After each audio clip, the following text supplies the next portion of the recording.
Assalamualaikum warahmatullahi wabarakatuh. Mudah-mudahan udah makan, jadi udah kenyang, jadi bisa dengerin nih kita lagi mau ngomongin yang paling penting juga, prioritas yang harus dibahas Indonesia itu adalah bagaimana sih nanti kebijakan luar negeri di bawah Presiden Joko Widodo dan Pak Ma'ruf Amin di term keduanya ini apa yang harus menjadi prioritas. Kalau kita lihat dari periode yang pertama, katanya Indonesia mau jadi poros maritim dunia. Nah, gimana nantinya nih aplikasinya ketika di periode kedua ini? To those of you who are non-Indonesian speakers, I will deliver the session in Bahasa. We'll mix it along the way, but since the majority of the audience is Indonesian, so we prefer to do it in Bahasa Indonesia. But I guess you will have a translating device, if I'm not mistaken, from the committee. Otherwise, we can mix it. So we'll be speaking about apa saja inovasi dan juga insentif yang kita bisa harapkan terjadi khususnya di bidang kebijakan luar negeri Indonesia. Kemudian juga Indonesia sendiri sebagai anggota dari Dewan HAM PBB. Bagaimana kita bisa memaksimalkan peran itu nantinya di sana, padahal juga di Indonesia, di dalam negeri sendiri ada masalah-masalah HAM yang juga menjadi perhatian. Dan juga nantinya Indonesia rencananya akan menjadi chair dari ASEAN di 2023. Apa yang bisa kita maksimalkan juga dengan posisi tersebut. Dan di sini sudah ada beberapa speakers yang hadir yang tentunya kita akan membahas seperti apa sih kebijakan luar negeri Indonesia 5 tahun ke depan. Ada Vice Minister atau Wamenlu Republik Indonesia Bapak Mahendra Siregar. Pak Mahendra, terima kasih sudah bergabung bersama kami. Tepuk tangannya untuk Pak Mahendra.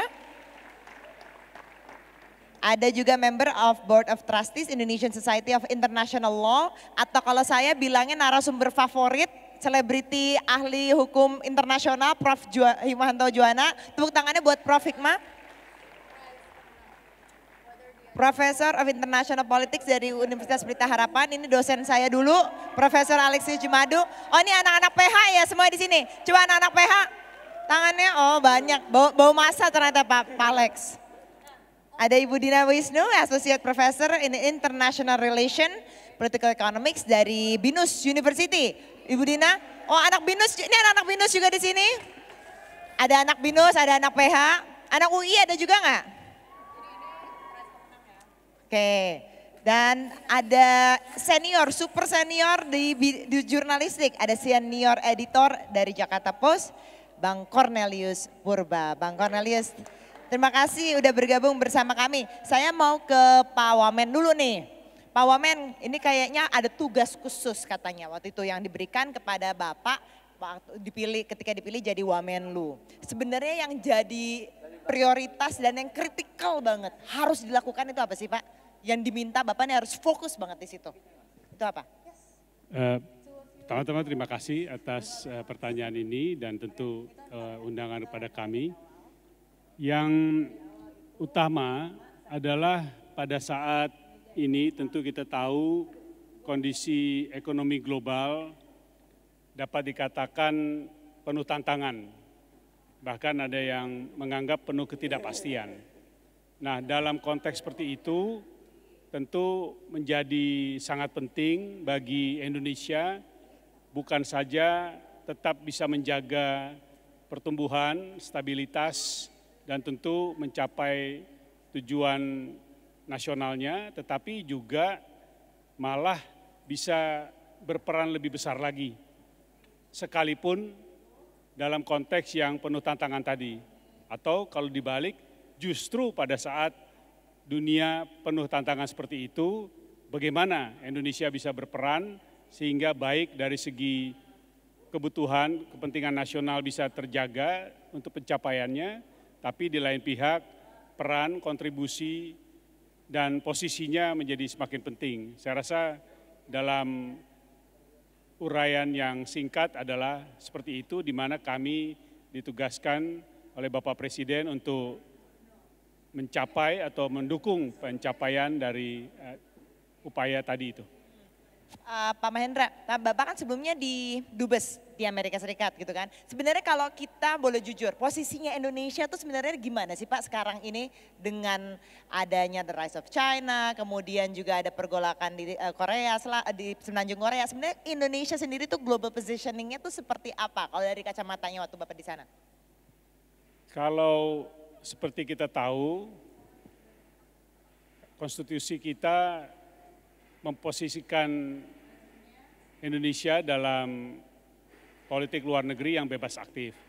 Kalau sekarang kita lihat dalam konteks tadi perang dagang antara Amerika dengan China, tentu artinya bukan berarti kita tidak melakukan apapun, tapi justru sebaliknya dalam kondisi yang seperti itu, Indonesia tetap mengambil posisi yang tidak berpihak kepada salah satu dari kedua negara adidaya yang sedang katakanlah memiliki suatu pertikaian ya dalam perdagangan, tapi sebaliknya justru bisa tetap menarik manfaat dan kepentingan kita dari kedua-duanya dan bahkan dari kondisi yang dimunculkan atau sebagai konsekuensi dari adanya perang dagang itu. Jadi dengan kata lain bukan saja tidak boleh mengganggu kepentingan kita, tapi justru bagaimana kita melihat hal tadi menjadi suatu realita yang tetap tidak menjadi penghalang bagi kita untuk bisa menarik manfaat sebesar-besarnya. Nah nanti kalau diperlukan rinciannya tentu saya bisa jelaskan. Baik, saya mau ke Prof. Hikmah. Prof. Hikmah, kalau ngomongin poros maritim dunia ini sebenarnya realistis atau enggak? Indonesia masih berharap bisa jadi poros maritim dunia di second term ini? Ya, yang jadi permasalahan kalau kita bicara poros maritim dunia itu adalah kira-kira Indonesia itu menjadi kekuatan yang tanda kutip disegani atau tidak di berbagai negara. Nah, sebenarnya kalau misalnya disebut sebagai global maritime fulcrum kelihatannya terlalu ambisius. Kalaupun kita mau melakukan itu, kita melakukannya dalam konteks memberi fondasi untuk kedepannya. Ya, tapi pada saat sekarang ini tentu concern kita adalah pada kawasan di Asia, di Pasifik. Menjadi pertanyaan besar adalah apakah kita bisa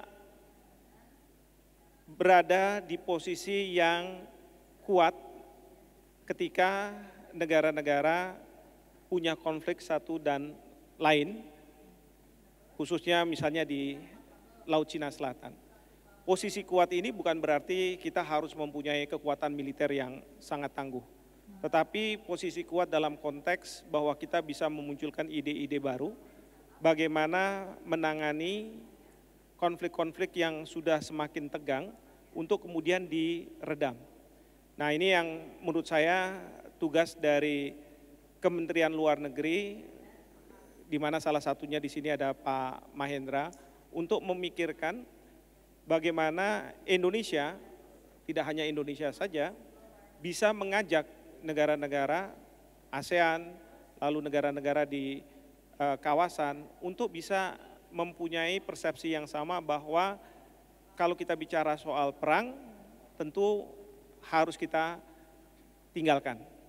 Fokus kita sekarang ini adalah di bidang menurut saya ekonomi. Karena apa? Kalau bisa kita bicara perang, dunia ini sudah mengakhiri perebutan terhadap wilayah ini sejak katakanlah boleh dibilang 1940-an. Setelah itu kita sudah masuk ke konflik perebutan ideologi Barat dan Timur. Nah sekarang ini setelah 1980-an tentu perebutan yang dilakukan oleh negara-negara ini adalah berkaitan dengan pasar dan tempat berproduksi, artinya ekonomi.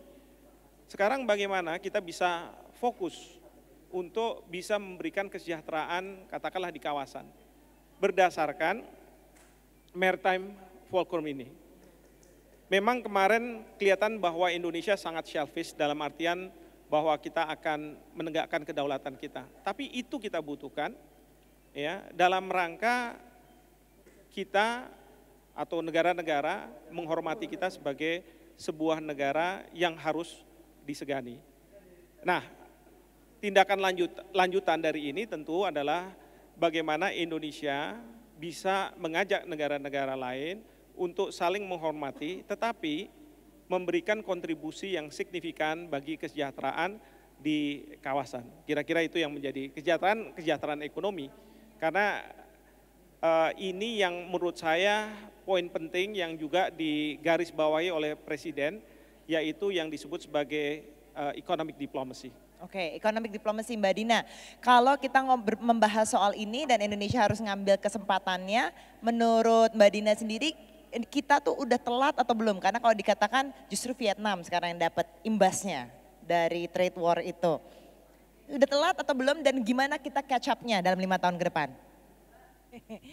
Kalau dibilang telat, kata orang pelan-pelan asal selamat ya. Kalau orang Indonesia kayaknya begitu. Saya mau jawabnya gini deh. Mungkin kita mesti ngerti juga stylenya si Pak Jokowi nih ya. Congratulations Pak Mahendra. Jadi Wamen, saya kira mungkin ada dinamika tambahan baru nih di Kemlu. Jadi strateginya Pak Jokowi yang saya baca, kelihatannya baru sekarang akan mulai diisi nih segala sarana yang sudah dibuka oleh beliau, infrastrukturnya dibangun, kemudian ikut jadi member di sana, member di sini gitu. Pertanyaan besar saya kan, approach-nya diubah nggak? Karena sebenarnya selama 5 tahun ini sangat banyak perubahan yang terjadi. Baik di EU misalnya, bukan cuma ASEAN yang berubah, EU members juga berubah. Demikian pula di antara mitra-mitra kerjasama China juga berubah dinamikanya. Jadi kalau approach kita masih sama seperti Kemlu yang lalu, yang 5 tahun kemarin, kita nggak akan dapat apa-apa. Nggak akan dapat apa-apa, definitely. Jadi saya melihat bahwa ketika kita melihat dunia internasional betul-betul mulai meninggalkan multilateralism, kita pun juga harus konsekuen memperkuat diri kita, masuk secara personal ya, bilateral ke negara-negara yang memang di future itu akan menjadi anchor baru. Kita tinggal nunggu waktu aja melihat Amerika akan betul-betul cabut internationally, dia akan menjadi semakin isolasionis. Dan saya melihat itu bukan satu hal yang mustahil, bahwa tiba-tiba dia pull out dan yang lain harus meninggalkan mekanisme UN. Jadi kalau saya sih nggak melihat satu hal yang terlalu extraordinary kalau kita banyak invest di UN mechanism. Karena saat ini justru memang negara lain nggak ada yang mau juga. Kita harus terus terang aja bilang begitu. Jadi kita harus perkuat diplomasi kita kalau memang mau ngejar waktu tadi. Harus lebih agresif misalnya? Lebih kalau orang bilang mungkin bukan agresif ya bahasanya, tapi lebih adaptif dan juga lebih persisten gitu. Jadi SDM di Kemlu ini harus disusun ulang supaya orang-orang yang memang kuat di lobbying dan networking itu ditaruh di negara-negara yang betul-betul bisa potensial untuk menjadi anchor baru untuk tata dunia global. Bukan pemain yang lama nanti yang akan memperkuat tata dunia global. Saya melihatnya begitu. Kalau Pak Alex ngeliatnya gimana? Apalagi selain tadi ekonomi atau untuk memperkuat kita diplomasi ekonomi ini, apa yang harus jadi prioritasnya kebijakan luar negeri kita?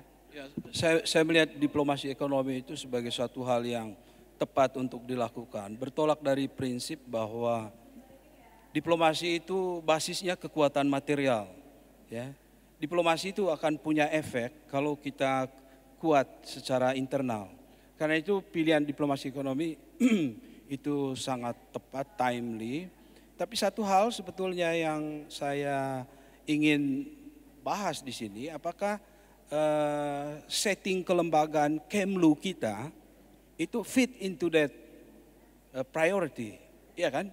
Karena ini kan kita ada Pak Wakil Menteri di sini ditugaskan khusus untuk economic diplomacy, tapi kita masih membawa setting birokrasi yang lama. Jadi ada mismatch antara priority dan kita punya kelembagaan, setting kelembagaan Kemlu itu tidak didesain untuk promote economic diplomacy. Ya, beda dengan hardware-nya tuh udah siap belum gitu dengan software yang udah di-upgrade-nya ini gitu. Betul, karena kalau memang kita mau economic diplomacy itu harus diikuti oleh penataan kelembagaan yang mendukung itu. Dan kita harus all out untuk itu.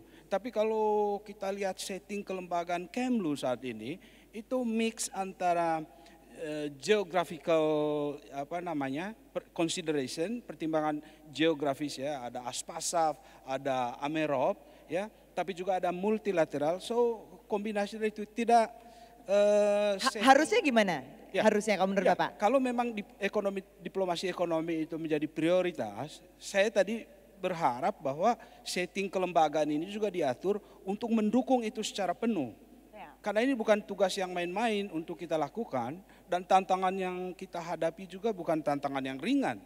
You have to go all out for that, ya, baru mencapai tujuan kita. Dan ini mungkin Pak Mahendra nanti bisa menjelaskan kepada kita bagaimana beliau, mudah-mudahan tidak sendiri beliau di Kemlu untuk menangani tugas yang berat ini.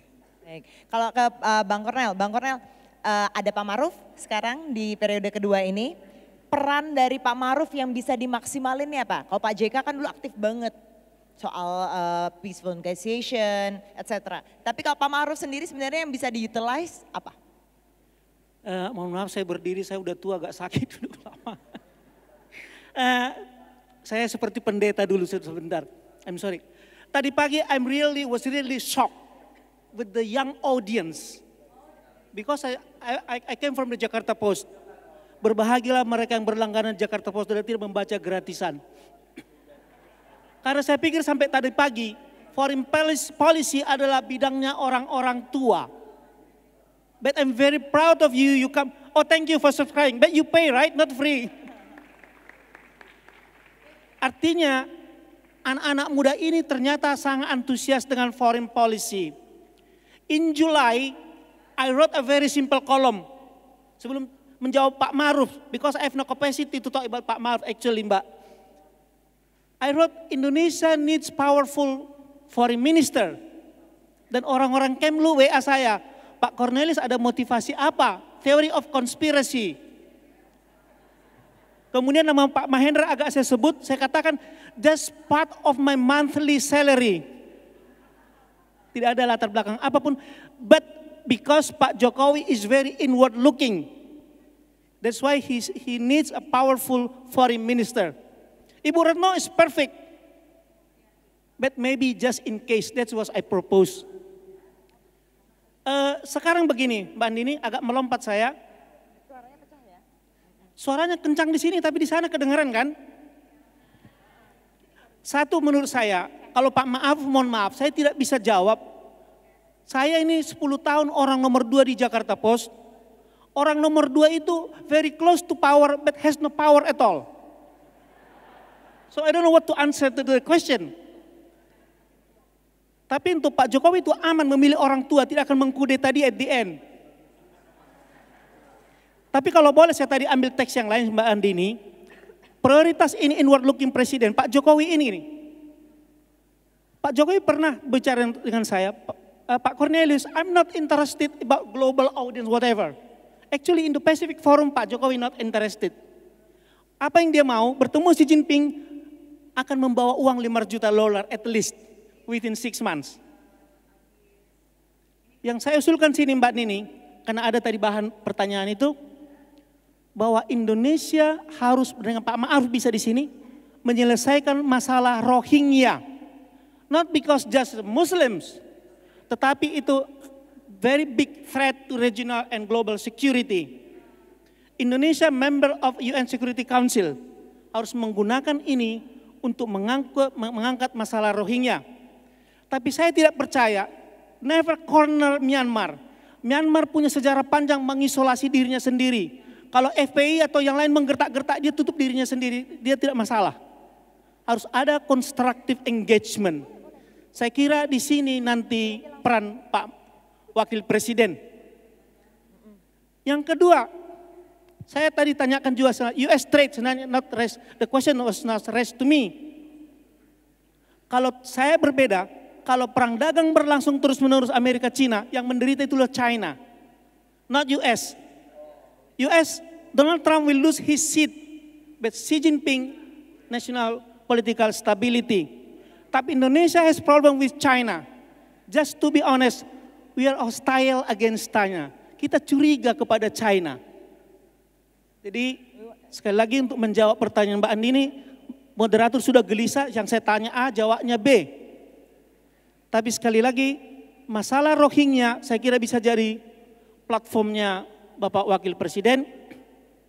Tapi sekali lagi kepada anak-anak muda, luar biasa kalian. Saya pikir tadi hanya bidang anak muda, ternyata bidang-bidang orang tua foreign policy seusia saya. But thank you to you, young audience. But don't forget to subscribe the Jakarta Post. Boleh nyambung sedikit Mbak. Jadi kalau dipikir-pikir hasil dari hasil dari batch pertama waktu itu periode sebelumnya ya, periode Bu Menlu yang sebelumnya, salah satu yang paling besar itu kan memperkenalkan outlook on Indo-Pacific ya dari ASEAN. Ini tuh baru menu, pada dasarnya belum ada substansi yang jelas akan dibawa kemana gitu. ASEAN member states itu baru smallest common denominator lah di antara mereka itu. Jadi boleh dikatakan kalau kita nggak push isinya lebih dalam, nggak akan ada apa-apa anyway gitu loh. Negara-negara tetap akan jalan sendiri. Jadi human rights tadi Pak Cornelis ngangkat, dan menurut saya itu harusnya esensi yang jelas harus terdepan buat Indonesia. Karena kalau kita bicara cuma semata-mata ekonomi, we're nothing different from other countries competing out there. Karena negara lain yang besar itu sekarang bilangnya aja demokrasi, bilangnya aja mereka value-nya human rights dan humanity. Tapi kenyataannya mereka rela menutup mata. Negara yang invest di Myanmar saat ini itu hampir semua negara besar, termasuk negara-negara anggota ASEAN, itu sudah investor terbesar di Myanmar.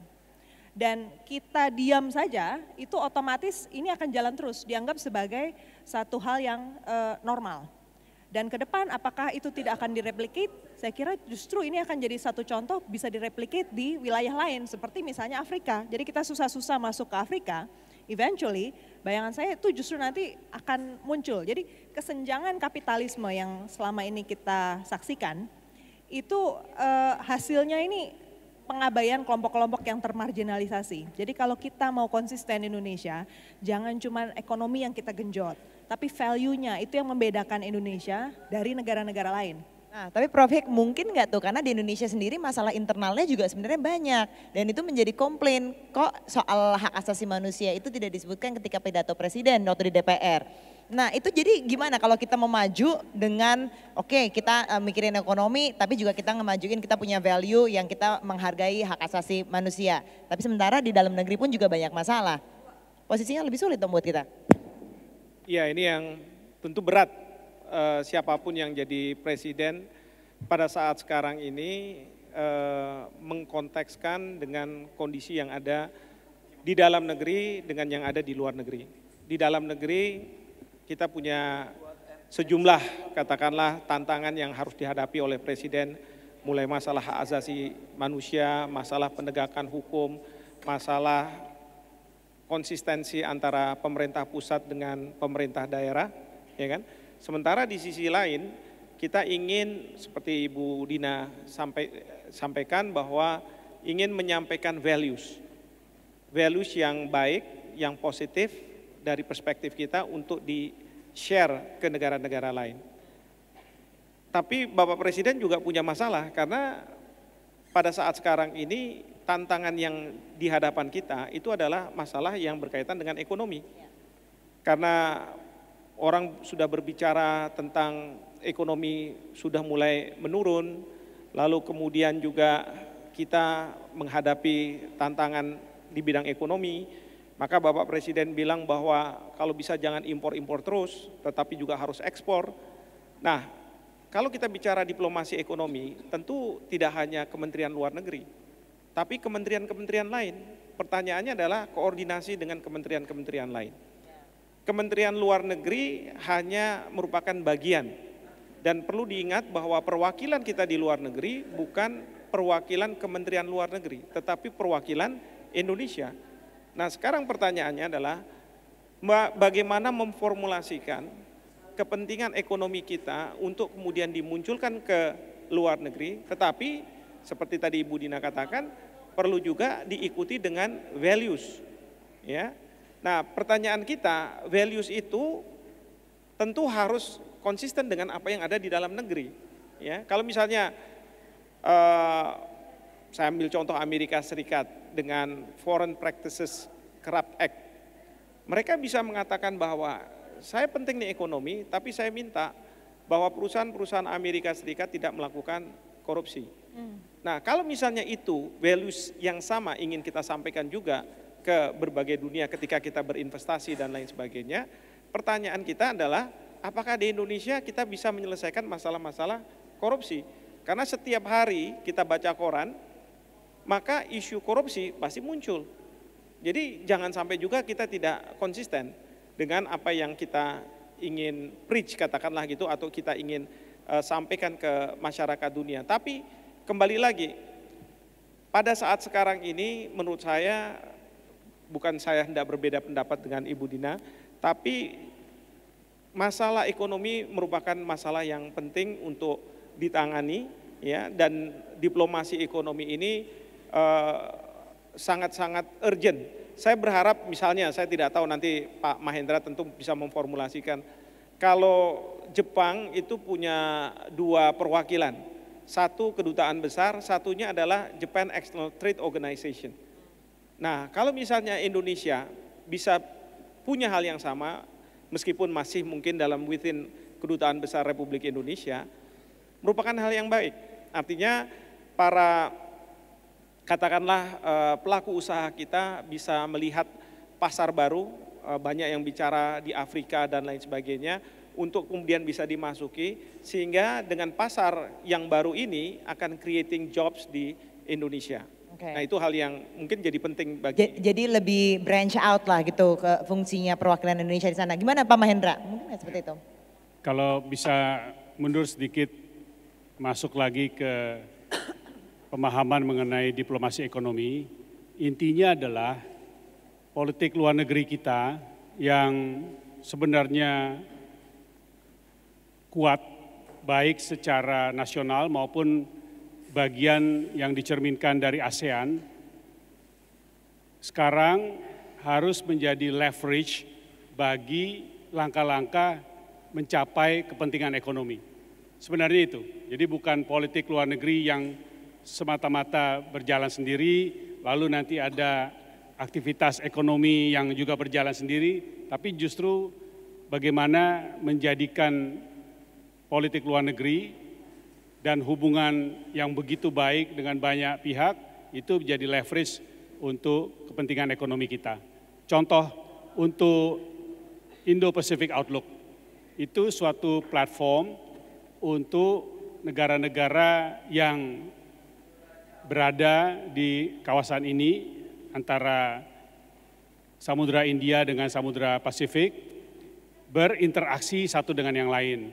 Tentu outlook yang kita sampaikan adalah yang berbasis kepada nilai-nilai ASEAN, yaitu inklusif, ASEAN centrality, lalu mempromosikan prosperity dan sebagainya. Nah, kemudian kita operasionalisasikan hal itu. Jadi tidak hanya menjadi platform sebagai rules of engagement di kawasan Indo-Pasifik, tapi kita operasionalisasikan termasuk untuk membangun kekuatan infrastruktur dan connectivity di dalam Indo-Pasifik. Nah, contohnya hal ini menjadi salah satu agenda besar tahun depan, di mana kita ingin menjadikan platform yang sudah diakui bukan hanya oleh negara ASEAN, tapi seluruh partner ASEAN menjadi basis bagi pelaksanaan implementasi investasi di infrastruktur dan connectivity di seluruh negara ini, dan diupayakannya untuk berpusat di Indonesia. Jadi inilah suatu perumusan yang cascading lah gitu ya, dari tataran yang strategik, platform yang di atas, kemudian masuk kepada tataran ASEAN-nya, dan kemudian masuk kepada kepentingan nasionalnya. Dan dengan begitu seluruh basis investasi, basis konstruksi, dan basis advisory maupun langkah-langkah yang bisa dirumuskan itu berada di Indonesia. Berkaitan dengan nilai-nilai yang kita tentu harus junjung tinggi, jangan lupa Selalu saya sampaikan sebagai duta besar Amerika, di Amerika, kepada orang Amerika, termasuk pemerintah Amerika, bahwa saat ini Indonesia is the largest presidential democracy in the world. Kita bukan nomor 3 lagi. We are the largest presidential democracy in the world. Kenapa? Karena pada saat pemilu April lalu, turnout kita adalah 80,5%. 80,5 ya. Artinya ada 155 juta lebih pemilih yang menyampaikan suaranya. Amerika walaupun jumlah penduduknya lebih besar, jumlah yang terdaftar untuk memilih lebih besar, tapi selama pemilihan umum di Amerika tidak pernah mencapai di atas 60% atau diterjemahkan menjadi 139, 140 juta pemilih. Jadi dalam definisi itu kita lebih besar. Saya bilang ke teman-teman di Amerika sana, itu saja sudah menjadikan Indonesia luar biasa karena bukan seperti Amerika dan lain, kita masih dalam tataran negara berpendapatan menengah dan tentu masih banyak kebutuhan lain, tapi demokrasi kita junjung tinggi. Namun saya bilang lagi, bayangkan kalau itu dipadanankan dengan apa yang terjadi 20 tahun lalu, di mana Indonesia dalam bahasa Inggrisnya adalah in the brink of economic collapse and political disintegration. Jadi Indonesia 20 tahun lalu itu betul-betul seakan-akan mengalami suatu persoalan besar dan di jurang keruntuhan. Tetapi kalau di fast forward menjadi sekarang the largest presidential democracy, maka saya bilang ke teman-teman Amerika, ya tentu dengan sombong sedikit, saya punya istilahnya nih, nama seperti apa yang mesti dipakai untuk hal prestasi seperti itu. Mestinya disebut Beyond Mission Impossible. Kenapa disebut Beyond Mission Impossible? Karena saya bilang 10 Tom Cruise pun tidak pernah akan bisa memikirkan plot yang Mission Impossible seperti itu, seperti yang kita sudah capai. Jadi that's what Indonesia today, and we should be proud of it. Thank you. Ya, silakan, Mbak Dina. Before we continue, there is a request that we use English more often. Hi, Ambassador. Do you understand what we are talking about? Oke, saya harap tolong diberikan alat translating device-nya juga ya, supaya kita lebih nyaman. Karena dalam bahasa Indonesia bisa lebih ekspresif gitu kan. Silakan, Mbak Dina. Well, in that case, I would like to give an example of what I mean. We should not sacrifice economic development, sacrifice value over economic development. It is not something over the top. It's not necessarily something too difficult. Let me give you the example of the fishery sector. The fishery industry is the largest industry in Indonesia. We are the largest archipelago in the world, thus the biggest producing country of fishery. A lot of fish that other countries are consuming is coming from our country. But all the standards, when you're talking about sustainability standards, environment conservation, it's actually about taking care about the big businesses, the big exporting companies. The problem is people living in the coastal areas, the poor in Indonesia, almost 50% of them are fishermen. And they don't even eat the fish that you eat. The best fish will go exported directly. They only get the rotten one, the bad ones. And they don't even consider eating fish. So nutrition, if you're talking about nutrition, you're talking about corruption. All this comes because the big companies will only care about fishing in the same spot that they know would be producing all the fish. It can be overfish.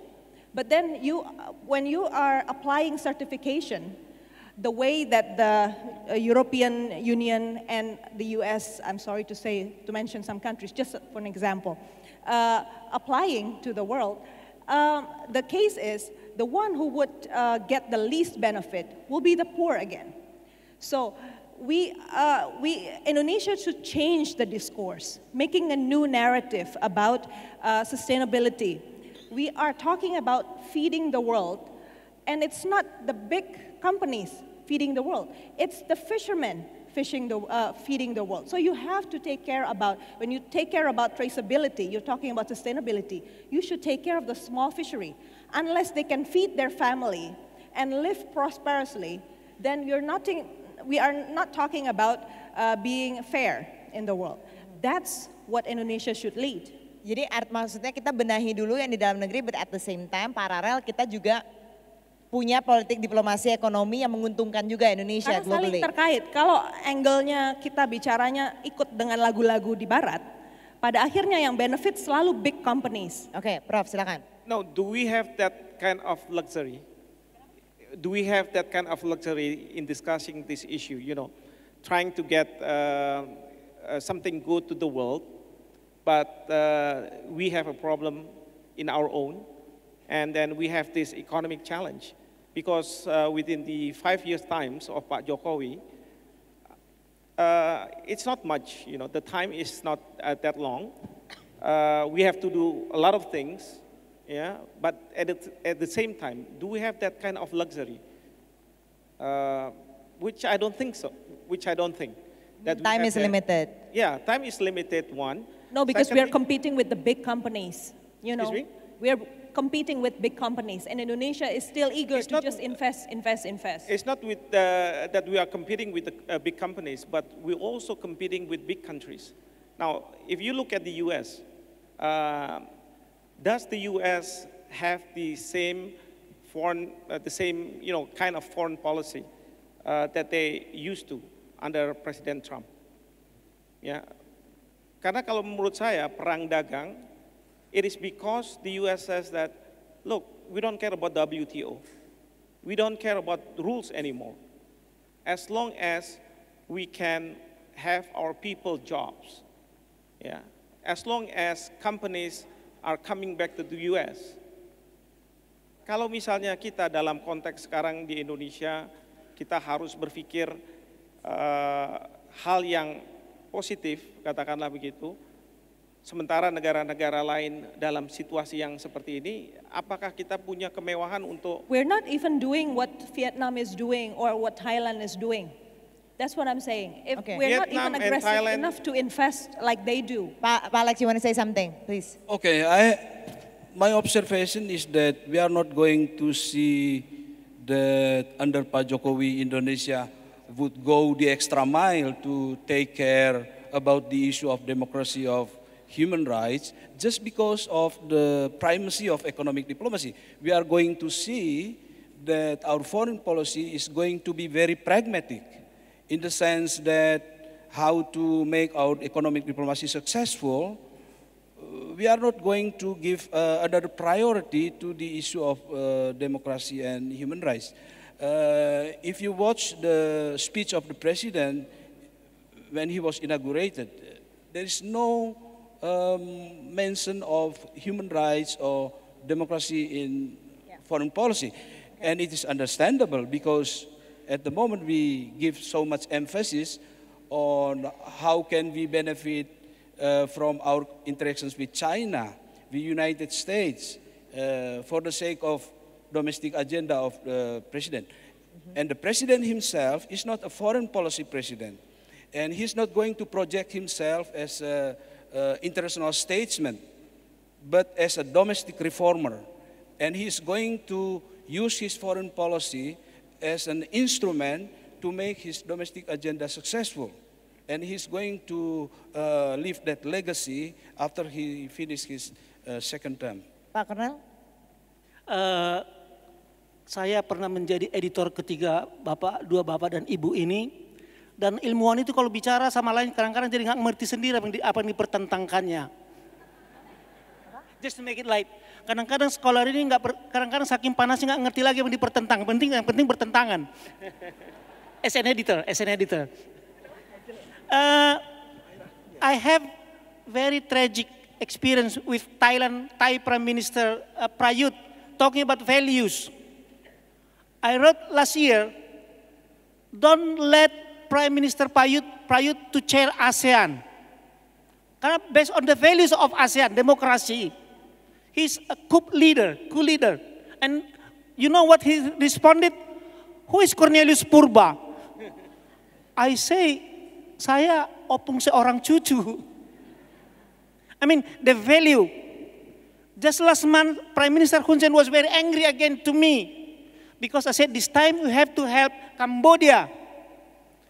And the Prime Minister office wrote, Cambodia was totally different compared to 28 years ago.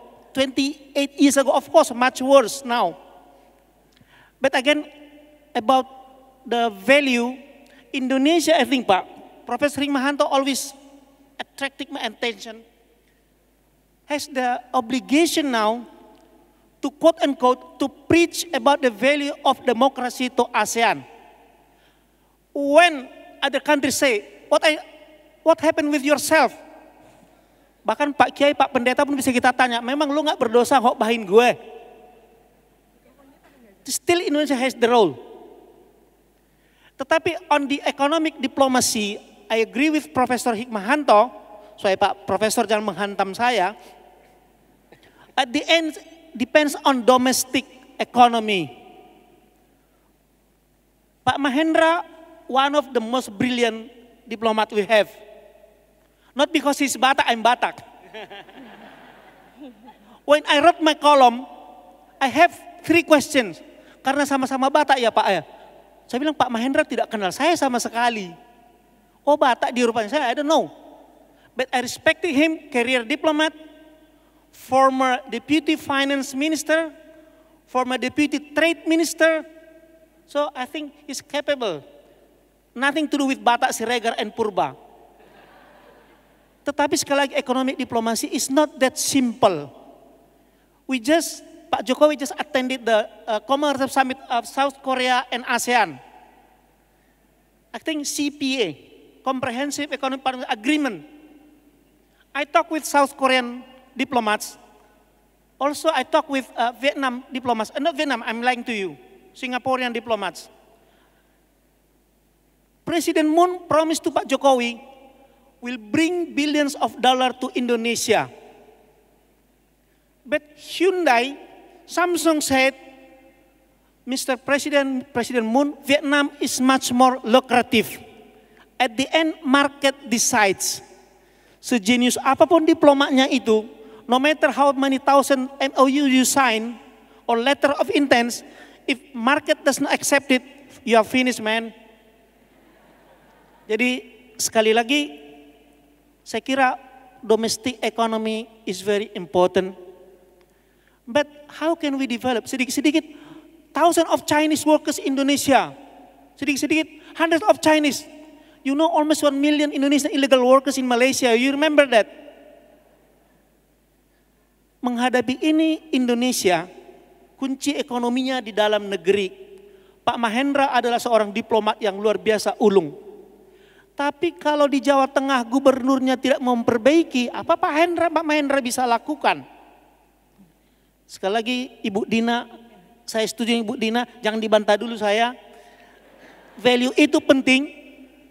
Ini Profesor Jemadu, ini luar biasa, ini Profesor Politik Internasional tapi ahlinya ngata-ngatain provinsinya sendiri Nusa Tenggara Timur. Terima kasih.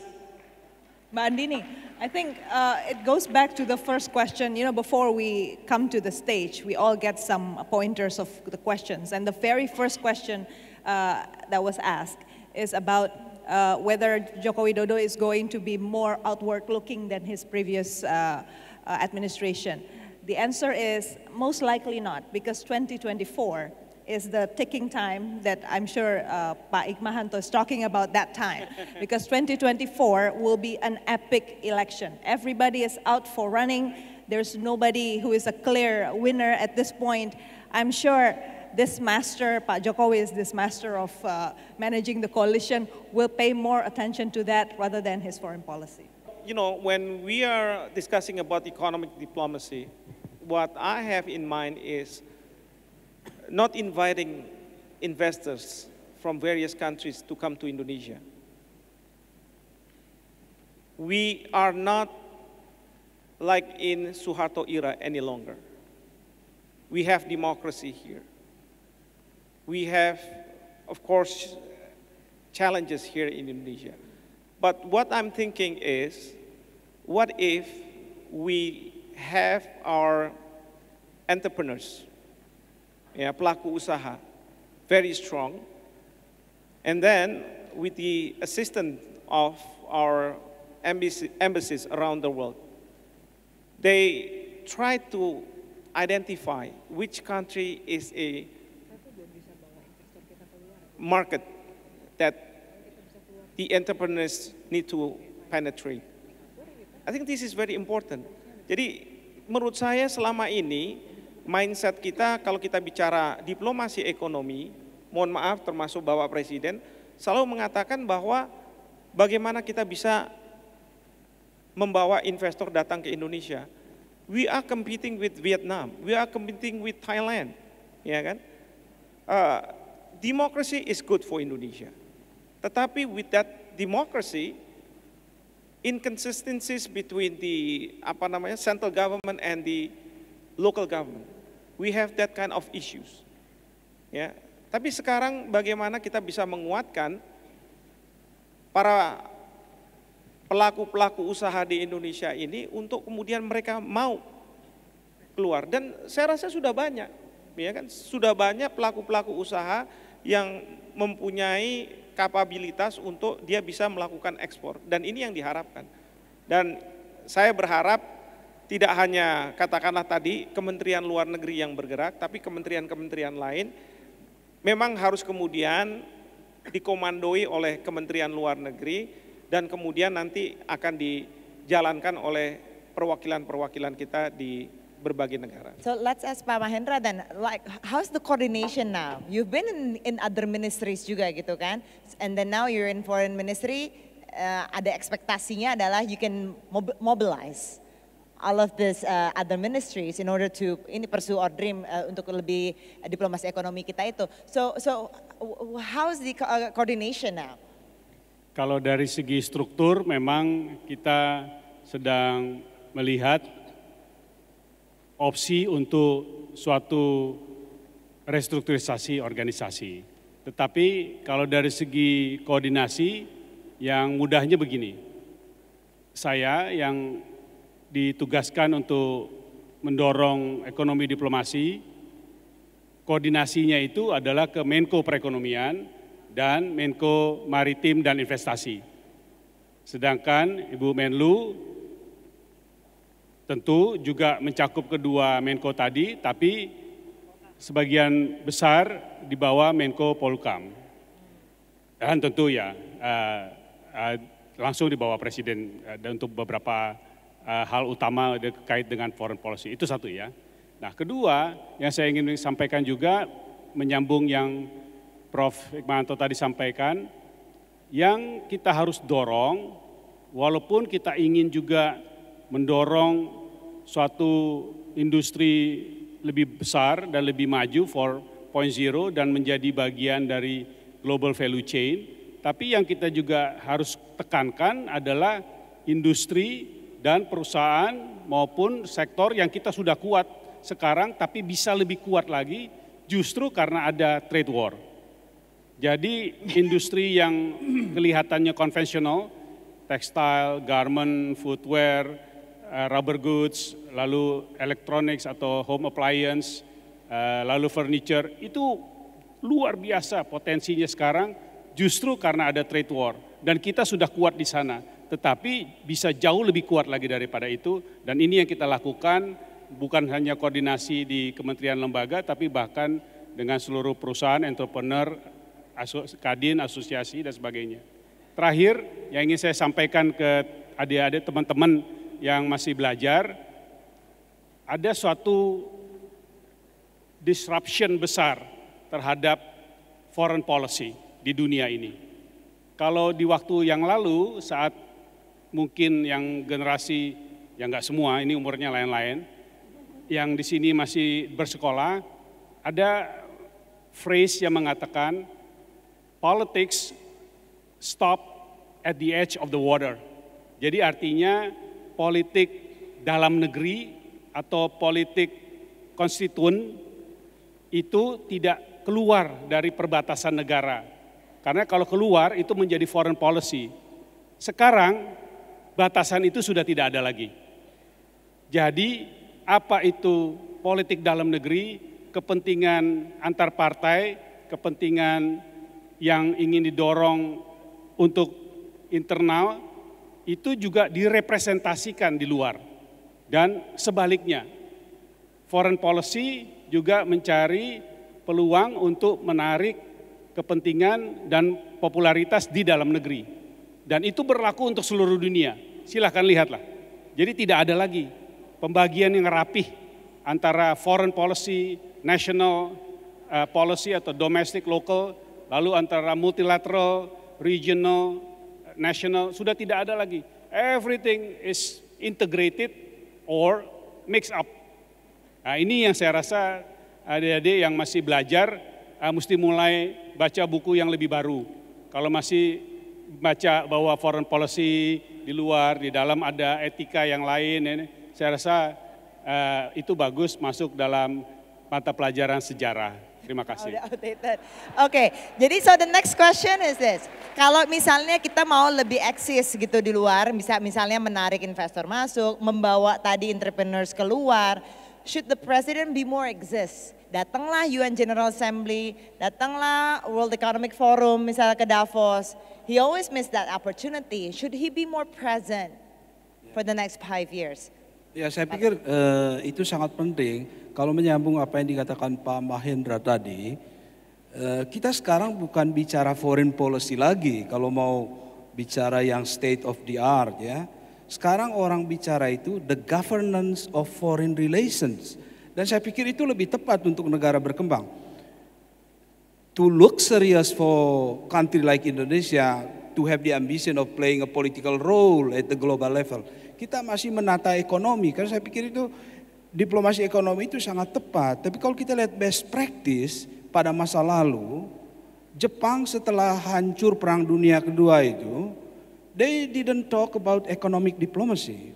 Tapi yang Jepang lakukan itu adalah bagaimana tata kelola hubungan luar negeri so that Anda punya kepentingan dalam negeri itu tidak dirusaki oleh negara-negara besar. Jadi we are talking about tata kelola hubungan luar negeri saat ini. The governance of foreign relation. Dan saya pikir itu yang harus dipelajari oleh mahasiswa hubungan internasional. Karena kesalahan kita dari dulu adalah menerjemahkan foreign policy itu sebagai politik luar negeri. And that is a disaster. Seakan-akan di situ dimensi politiknya itu mendominasi yang lain. Ya. Tidak, dunia sekarang ini sangat kompleks. Benar sekali kata Pak Menteri itu. Sekarang we are talking about the governance of foreign relation. Dan panglimanya adalah presiden sendiri. Betul kata Pak Dini tadi, untuk periode yang kedua ini Pak Jokowi harus lebih banyak tampil di depan umum kalau mau ekonomi diplomasinya itu berhasil. Mbak Dina? One of the goal of President Joko Widodo is to make sure that Indonesia go into the big 5 of the world economy, right? And he plans to do that by strengthening the digital economic diplomacy as well as getting out of middle income trap. Now, we all need to be aware that going up there is never a linear process. It's more like an art. It's the art of preparing our steps. It can be jumping here, jumping there, so long as we know the way is up. So, 2 things President Joko Widodo, I hope, is aware of. The issue of food and energy is very central in all this country on the top. If you notice those countries in the top above us, the biggest question they ask is, can we feed our people? And do we have the fuel, the energy? Because the digital economy, whatever it is, technology development, IT, needs a lot of energy. So, and not every country can have the energy we have. So, unless we take care of our food source and our energy, it's actually a foolish hope to just go up there and, we'll compete anyway with all this big 5. Nobody is going to give up, their source of energy and food. I think that's my reminder for the government. My take is, I think Pak Presiden needs to be present in various international forums, not to invite investors to come to Indonesia, but to be the marketer of products, services from Indonesia. That is a very crucial one. Secondly, he needs to be there so that countries or leaders of various countries will recognize him as a president of this big republic and to be dihormati, ya, sehingga dalam hal berbagai isu itu bisa menyampaikan pandangan-pandangan Indonesia, pandangan-pandangan negara berkembang, bahkan pandangan-pandangan negara yang berpenduduk Islam. Saya rasa penting sekali Bapak Presiden untuk hadir. 5 tahun kemarin mungkin jarang Bapak Presiden hadir, meskipun kalaupun hadir kita merasakan betul betapa bangganya kita bahwa beliau bisa mingle dengan para leaders dari negara-negara lain dan kemudian juga membicarakan hal-hal penting. Nah, masalah seperti ini menurut saya perlu dibuat lebih sering, ya, karena tidak mungkin Indonesia ini menjadi leader, menjadi katakanlah negara yang dihormati kalau Presiden tidak hadir di berbagai forum. Terima kasih. Pak Kornel? Mbak Dini, ada satu kolom kecil, tapi is ego again. Appear Jakarta Post telling Jokowi, Pak Jokowi, this time you should go to New York, September. Tetapi itu tidak didengarkan Pak Jokowi for various reasons, at least to show your appreciation for diplomats who works hard for UN Security Council. Tapi sebenarnya Pak Jokowi answer like this, aku dapat piro mas. It is Pak Jokowi very strong mindset. It's very difficult to change. That's why I propose to them, we need powerful foreign minister. But again, I think Pak Jokowi also thinking ASEAN will always become the cornerstone of our ASEAN foreign policy. But I'm different from Mbak Andini. Don't go to World Economic Forum in Davos. There's so many forums. I went there once. Kita bingung mau hadir yang mana. Maybe just 50 here, 70 there, but go to New York.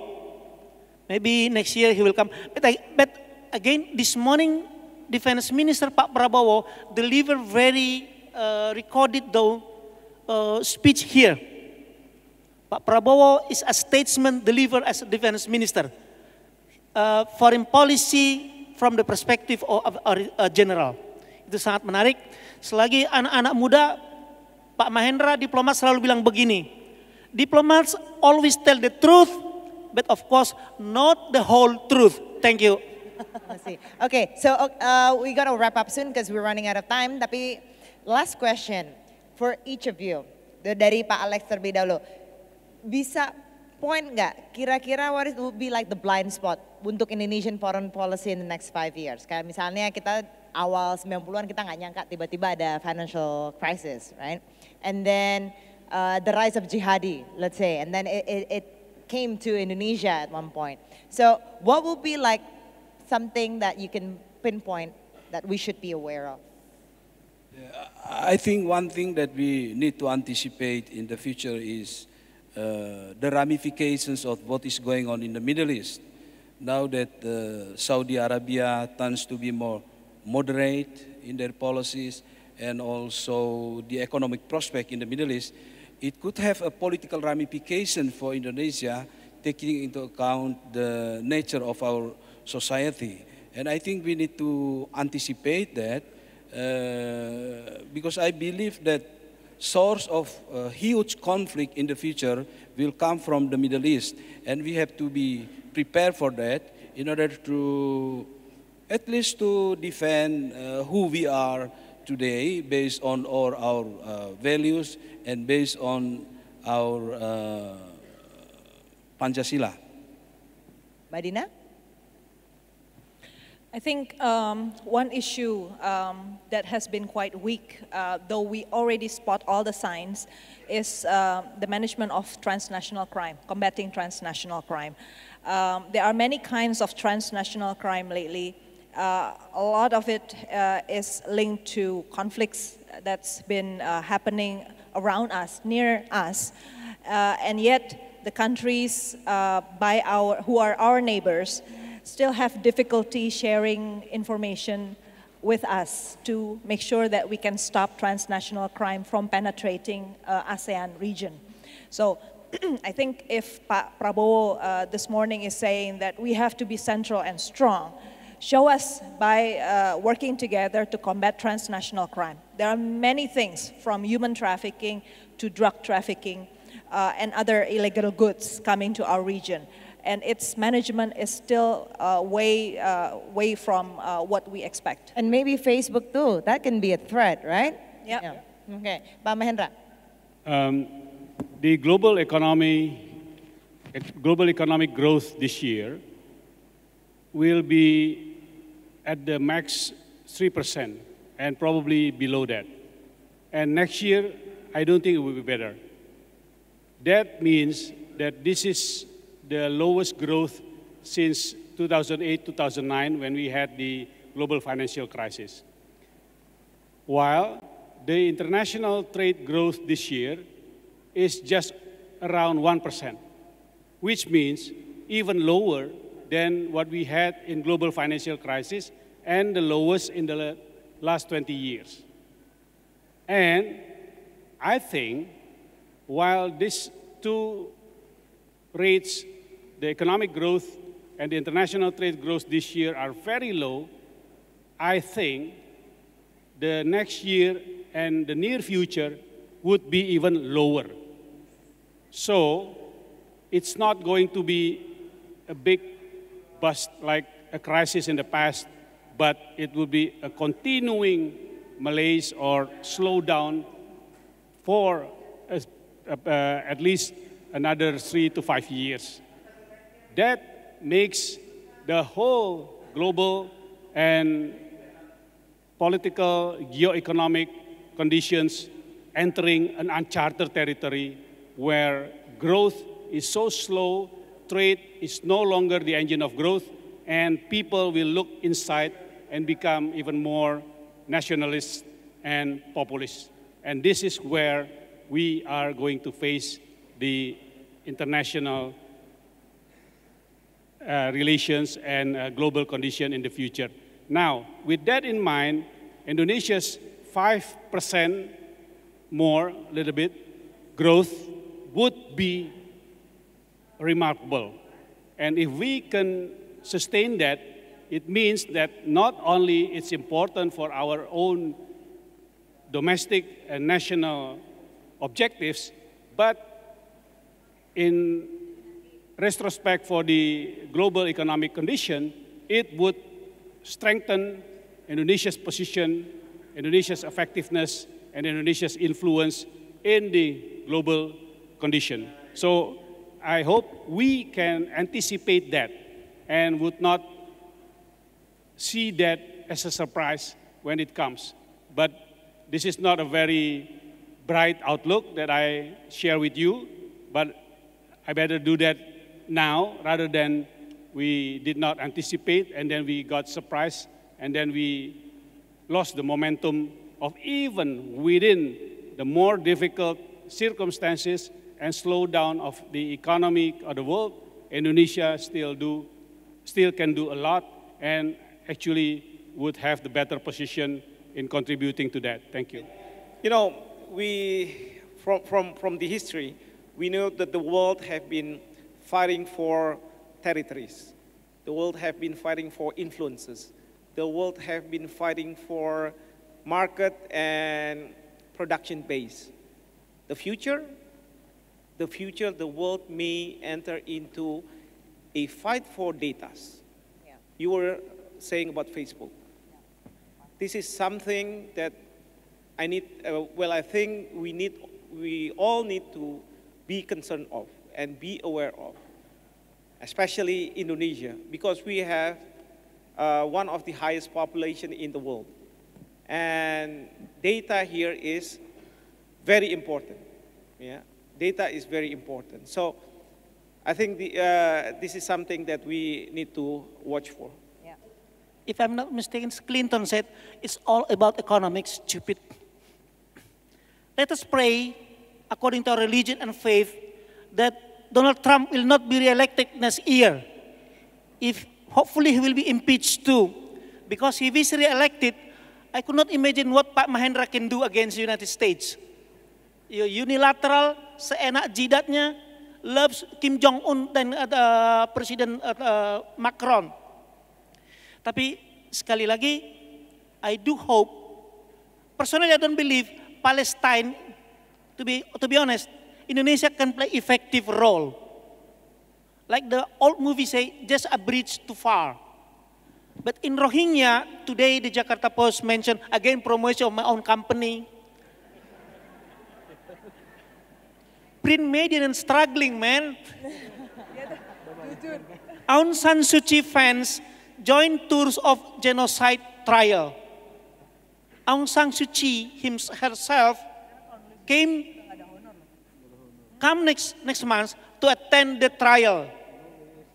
Indonesia, as the leader of ASEAN, Pak Jokowi, should be with Myanmar people. Don't let Myanmar alone facing this trial. Saya tidak mengatakan become Hotman Parisnya Aung San Suu Kyi, no. Tapi constructive engagement, I wish Indonesia akan mencapai sesuatu, menolong million of Rohingya people in Myanmar. Thank you so much. Terima kasih. Thank you so much for all speakers for this session. Mudah-mudahan dengan adanya pembicaraan ini didengar juga oleh pemerintah dan paling enggak kita semua aware what is going on in the country and we have a constructive discussion among people. Thank you so much Bapak-bapak dan Ibu.